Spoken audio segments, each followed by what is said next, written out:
हरे कृष्णा। प्रश्न ये है कि रामायण एक्चुअल में कब लिखी गई? क्या वो भगवान राम के आने से पहले लिख दी गई थी, या उनके जाने के बाद लिखी गई, या उनके समय में लिखी गई?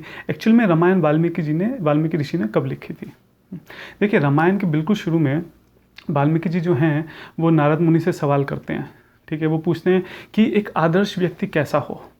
एक ऐसा व्यक्ति जो एक अच्छा पिता हो, जो एक अच्छा पुत्र हो, जो एक अच्छा पति हो, जो एक अच्छा भाई हो, एक अच्छा राजा हो। ऐसा व्यक्ति कैसा होना चाहिए, मैं उसके बारे में लिखना चाहता हूँ, ताकि जो आने वाले युग हैं वो उसको रेफ़र कर सकें और अपना जीवन सही से जी सकें।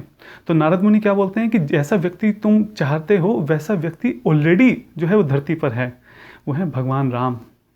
तो कहने का मतलब ये है कि जब वाल्मीकि जी ने रामायण लिखनी शुरू करी, भगवान राम ऑलरेडी धरती पर थे, उस वक्त जो है विराजमान थे।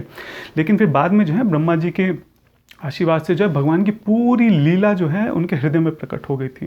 वो पूरी लीला को देख सकते थे। तो रामायण जो है वो किसी ऐसी बुक नहीं है कि नॉर्मल जैसे ऑथर होते हैं वो किसी चीज़ के बारे में रिसर्च करके जाकर देख कर उसके बारे में लिखते हैं। हाँ, भगवान राम की पूरी लीला जो है ब्रह्मा जी ने वाल्मीकि जी के हृदय में प्रकट कर दी थी। और वाल्मीकि जी ने ना केवल प्रेजेंट बल्कि जो फ्यूचर भविष्य की जो भगवान की लीला है वो भी सारी एक साथ लिख दी थी, उसी वक्त कंप्लीट कर दी थी।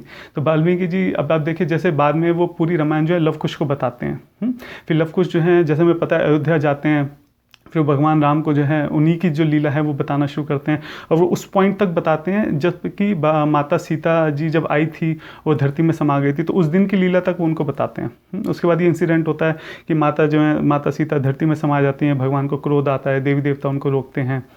और फिर नेक्स्ट दिन जो है लव कुश आगे बताना शुरू करते हैं भगवान राम को, और वो उनकी लीला, उन्हीं को जो आगे भविष्य की लीला है वो सारी भी उनको बता देते हैं। तो रामायण एक्चुअली में जब लिखनी स्टार्ट करी तब भगवान राम धरती पर थे, लेकिन आगे तक की, उनके भविष्य तक की लीला जो है वो वाल्मीकि जी के हृदय में प्रकट हो गई थी ब्रह्मा जी के ग्रेस से। और वो बाद में उन्होंने पूरी रामायण जो है पहले ही उन्होंने लिख दी थी। हरे कृष्णा।